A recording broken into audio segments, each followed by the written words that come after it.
We have the opportunity to make a habit of empathy.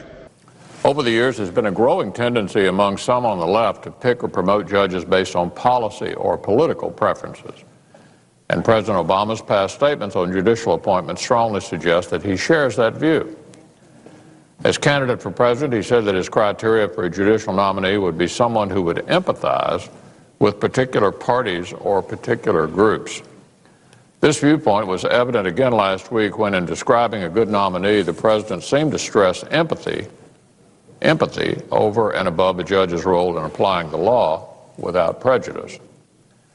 The problem with this philosophy is that it arises out of a misguided notion that the courts are simply an extension of the legislative branch rather than a check on it.